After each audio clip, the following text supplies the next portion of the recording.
What is going on, everybody, and welcome to another brand new installment of For the Love of Wrestling.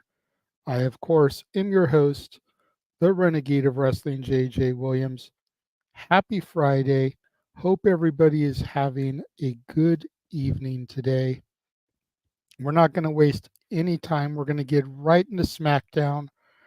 As the show began, we see the Bloodline arrive at the arena, and as they go through the metal detectors, the detectors begin going off.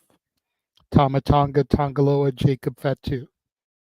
The guards attempt to pat Jacob Fatu down, but he retaliates and attacks all of the guards. Hell of a way to come on to the show here. Some intensity to kick things off. First match of the evening, United States Championship match, Andrade El Idolo taking on the champion L.A. Knight. Solid match here, went close to 20 minutes, 2 picture-in-picture commercial breaks, but I feel like there was no heat in this match. At the end of the day, it was babyface versus babyface. I think it would have been better if it had been Carmelo Hayes. Post-match, awkward segment where both men show each other respect. LA Knight's going for a fist bump, Andrade going for a handshake. Weird. We go backstage with Nia Jax and Tiffany Stratton. Tiffany says it'll be great when either Bayley or Naomi have to leave SmackDown. Nia then smacks Tiffany and says that Bayley and Naomi are coming for her title, so if Tiffy loses, she may want to leave SmackDown, and then tells Tiffy, toodles. We then go backstage and Mello stops Andrade, begins to clown him for choking like the Sacramento Kings did against the LA Lakers. This incites Andrade, who proceeds to begin a backstage brawl with Mello until security comes and breaks it up. We then had what really could have been our main event segment.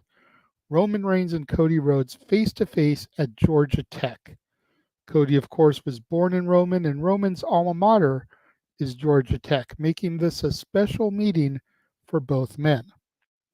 They met at the 50-yard line, and Roman says that the ground Cody stands on and everything he puts his eyes on within the stadium is his, being Roman's. He said that years ago he shed blood, sweat, and tears on this field. Says that this is his field, his stadium, and his city. Roman then asks Cody, "What have you done for my city?" Cody proceeds to mention Techwood Studios, which is on the other side of the stadium, Center Stage, which is down the street, and what used to be the Omni, now the State Farm Arena. Cody says that multiple generations of his family have bled for and in this city. Cody thanks Roman for playing football here, but says that he then went back to the beach. Cody says, "This is your field, but this is my home." Roman says that Cody has signed himself into a lose-lose situation, that Roman says that Cody has everything to lose and is dealing with people that have nothing to lose. Roman mentions how the new bloodline took Jimmy from him, took the wise man from him, took his bloodline, and they took his Ulafala. Roman goes on to say that he has nothing to lose, and for the first time in a long time, there's no weight around his neck. It's on Cody's. Cody asks if he's supposed to be surprised. Cody says that he told him before Mania 39 that he'd be standing here, just like he is now, a chief without a tribe. Cody tells Roman to take a good look around the WWE. He says, "We already have a tribal chief, and it's not you. We have a WWE champion, and it's not you." Cody goes on to ask Roman, "If you can't beat your own bloodline, then who's standing here right now?" Cody says that it's not the biggest box office attraction in the history of the WWE. It's not the guaranteed WrestleMania main eventer. It's just Roman Reigns. Roman proceeds to ask Cody, "What do you want?" Cody says all that he wants is Roman's word. His word that he will have his back so that Cody can have his. Roman proceeds to give Cody his word and tells him that he will have his back. Then Roman tells him, "Just understand this. When it's all done, I'm taking back what's mine." Roman goes to leave, but Cody blocks him and says, "It's not yours to take." Roman proceeds to tell Cody that he's in his way. Cody backs up, and Roman clarifies and says, "You're in my way in life." And the segment ends. This is the shit that WWE does that no other federation can touch them in. Storytelling. We then go back to the arena. Byron Saxton is asking Kevin Owens what he just witnessed, but KO is speechless and he walks away. After the commercial break, we see KO sitting on a production crate. Looks like he's deep in thought about what just transpired. The things that must be going through KO's mind. We then get Apollo Crews versus Giovanni Vinci, and what the hell are they doing with Vinci? Apollo gets an already in the ring entrance and still gets the victory. Post-match, Vinci snaps, hits Crews with a brain buster. It's all fine and good, but Vinci needs some wins. Back to KO, and once again Saxton tries to get some words from him. KO says he'll talk about it in the ring. After the WWE broadcasters do some shilling for the return of Saturday night's main event, KO's music hits, he comes to the ring. Before KO can begin to process and get into his feelings, Tama Tonga, Tongaloa, and Jacob Fatu all come out to the ring. Tama says that KO is going to get what he has coming to him, courtesy of Solo Sikoa. KO then calls him in the ring so he can punch them in the face and is able to get the jump on Tama Tonga and Tongaloa, but Jacob Fatu is able to regain control for the bloodline. Triple team ensues until DIY come out for the save. Nick Aldis, the general manager of SmackDown, comes to the ring and proceeds to make a 6-man tag team match for the main event of the evening.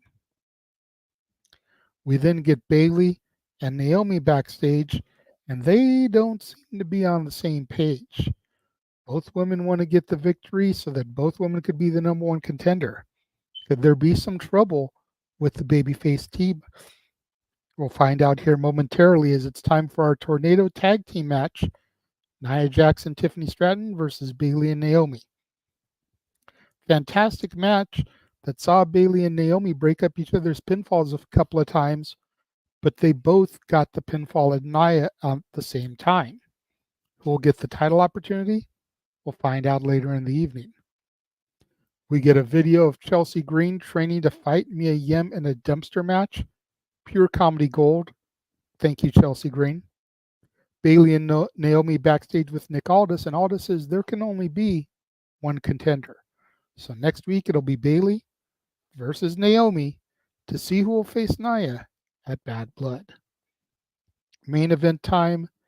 It's KO and the Street Profits versus the Bloodline. DIY are attacked as they come to the ring, so the Street Profits take their place. Terrific main event, but unfortunately, it spiraled out of control at the end, as Bloodline shenanigans tend to do. Referee throws the match out. Bloodline proceed to destroy their opposition after the bell, now that they can do and get away with whatever they please. DIY come out to extract a little bit of revenge, but they are already worse from the pre-match attack.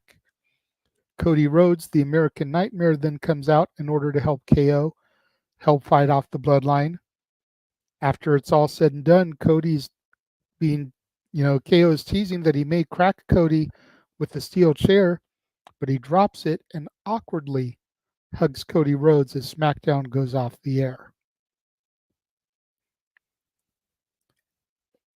Let's see what we got here. Matt's in the chat room. What is going on, sir? Good to see you this evening. Walter says, we know this is heading to a triple threat. Next week, Nia and Tiffy will interfere. Probably. And I wouldn't mind a triple threat, but if that's where they were going to go, they should have just pulled the trigger here. All in all, though, I think SmackDown was a solid show tonight. I'd probably give it a B+. That Cody Roman segment was just a thing of pure cinema. I watched it, didn't take any notes for it because I wanted to process it, and then went back and rewatched the footage so I could get all the notes for the review. Both times, goosebumps up and down my arm. Just so beautifully shot. The dialogue, the story, the whole nine. Very, very well done. And again, that's what WWE does better than anybody. Storytelling. What did you guys think of tonight's SmackDown? Let me know. Leave your thoughts in the comments. Again, B+ for me. No reviews this weekend, but I should be back on Monday with my review of Monday Night Raw. Until then, thank you guys that have joined me and tuned in for the evening. And until Monday night, I will catch you guys later.